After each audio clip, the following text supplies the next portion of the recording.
I just saw John Wick Chapter 4. Isn't it any good? How many butter pumps will it get?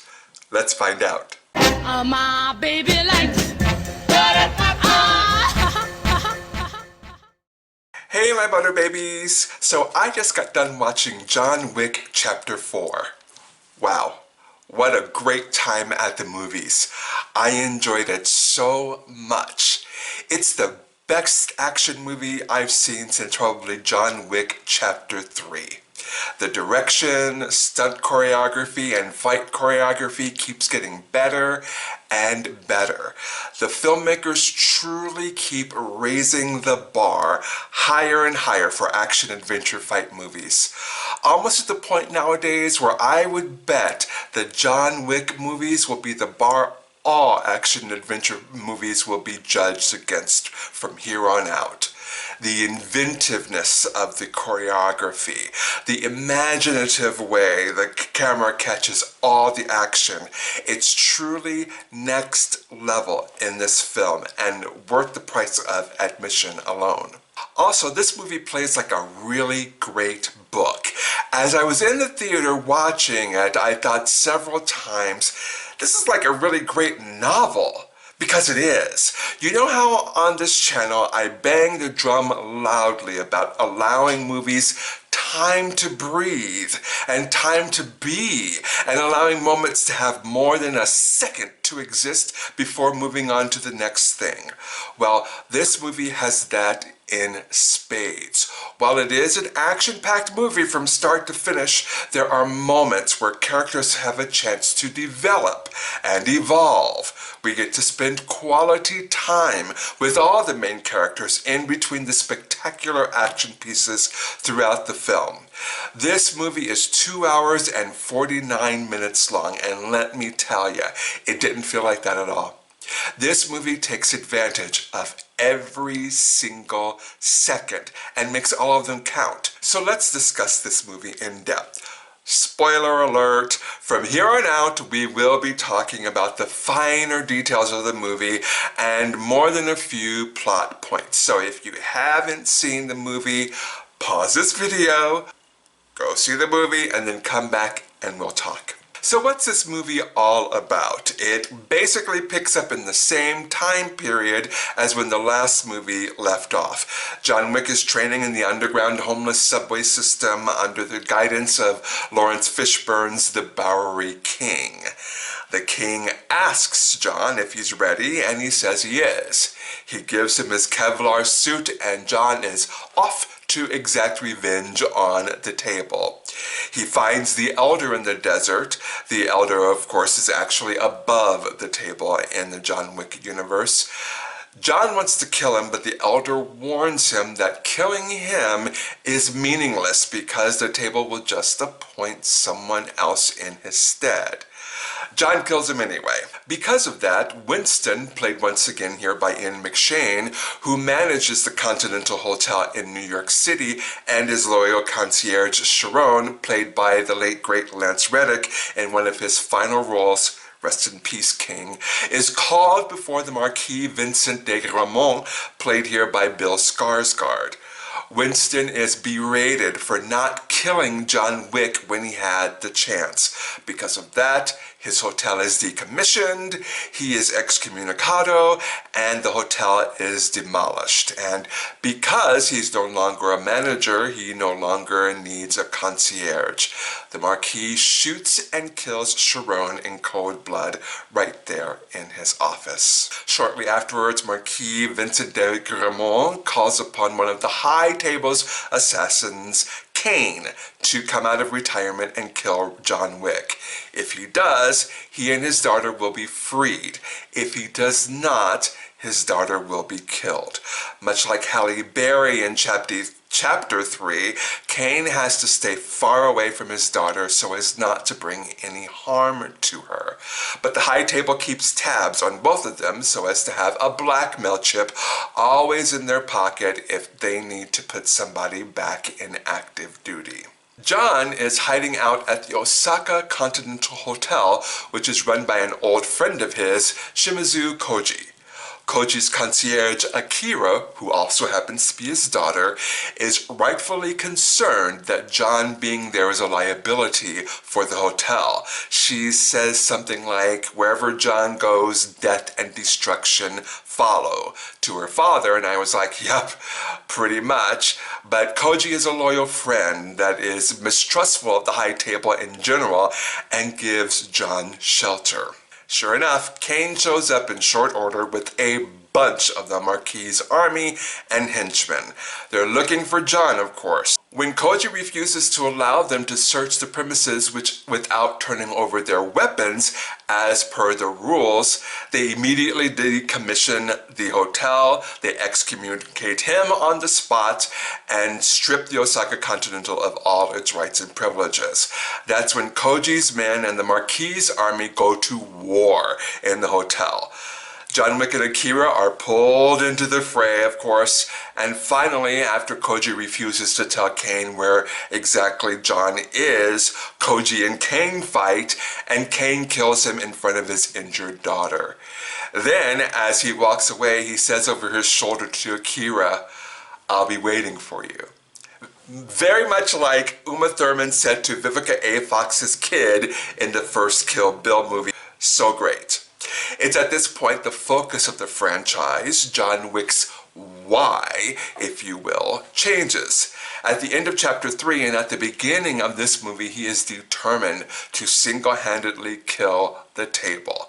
But because of a meeting with Winston and a little manipulation by Winston, John's focus changes. Apparently there is a rule that if you are being hunted by the Marquis, you can challenge the Marquis to a duel. You can set your own rules and winnings.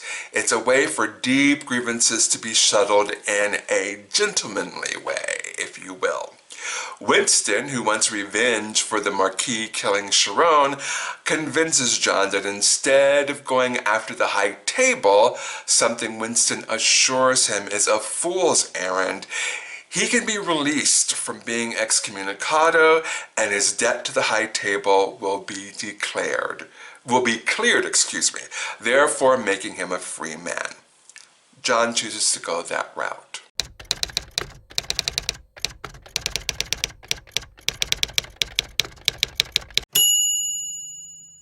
Then, through Winston, John challenges the Marquis to a duel. Winston will act as his second, his concierge of sorts. If John loses, Winston will be buried right alongside him. But if John wins, not only will John be freed, but Winston will have the New York City Continental rebuilt, all on the high table's dime. Winston will no longer be excommunicado, and he will be reinstated as the manager of the new NYC Continental. It's decided that the duel will take place at the Sacré-Cœur Church in Paris. It will be a duel with pistols at 30 paces, and it will happen at sunrise the next day. The Marquis does something underhanded and chooses Kane to be his stand-in. Not only that, but he raises the bounty on John's head to $40 million in hopes that someone will actually take him out before the sun rises the next day. More action set pieces, of course, ensue. John eventually makes it to church on time at dawn the next day, and he and Kane duel. Both he and Kane are wounded in the duel, but when the Marquis decides to go in for the kill shot himself, it's revealed that John has one more round left in the chamber and kills the Marquis. John is now a free man, but it seems his freedom is short-lived. It seems he dies from his wounds, but it's left open-ended. Winston and the Bowery King have a short, heartfelt conversation in a cemetery in front of two headstones. One reads, Helen Wick, loving wife, and the other, John Wick, loving husband. The end. The end credit scene shows the newly freed Kane, who's carrying flowers to give to his daughter, who's playing the violin in a town square, but Akira is stalking him. She's about to make her move, when the screen cuts to black. The end. For real this time. So is John really dead? Lionsgate had already commissioned John Wick Chapter 5 way back in 2020 when the third chapter came out. So I had it in my head throughout the entire movie that this would set up John's final battle with the High Table in the fifth and final chapter. So when his why changed during the top of the movie and when he seemingly died at the end of the movie, I was really confused. So I did a little bit of digging, and both the director and Keanu are saying two things.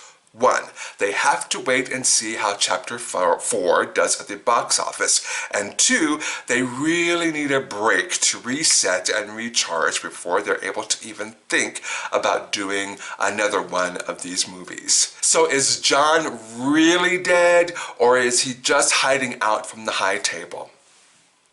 Only time will tell. So let's talk about the acting. Keanu Reeves, God bless him, is not a phenomenal actor. Let me qualify that shit right now.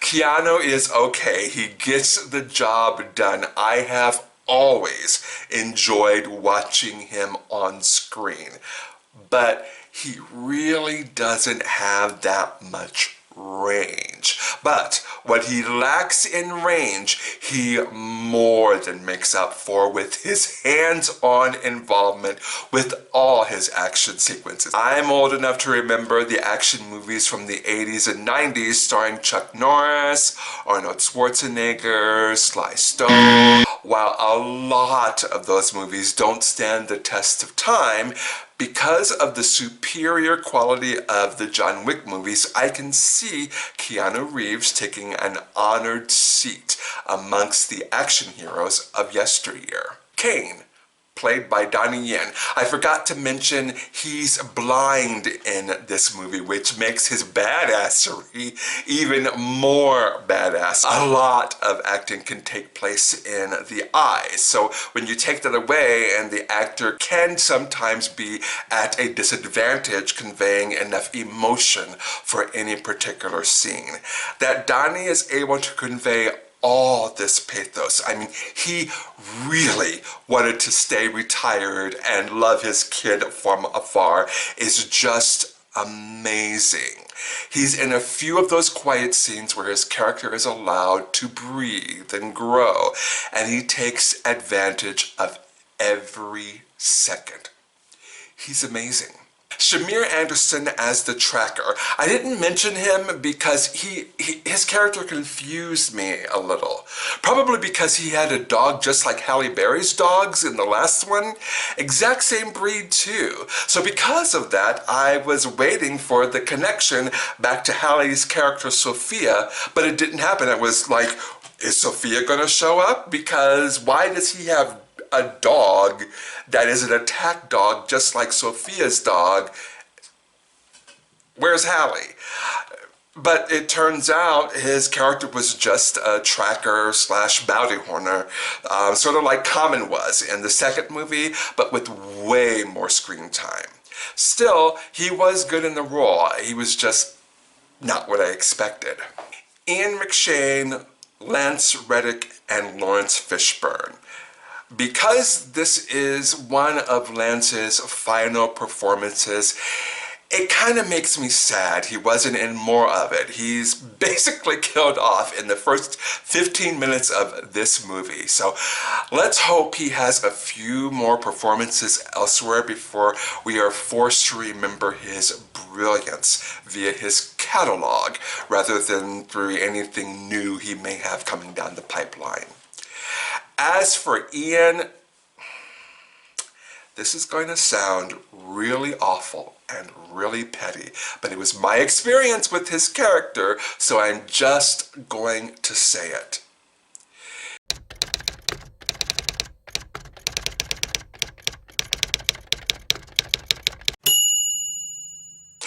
As for Lawrence Fishburne, he was fine. He really didn't register all that much for me, probably because he wasn't in very much of the movie, and when he was there, he really did not have much to do.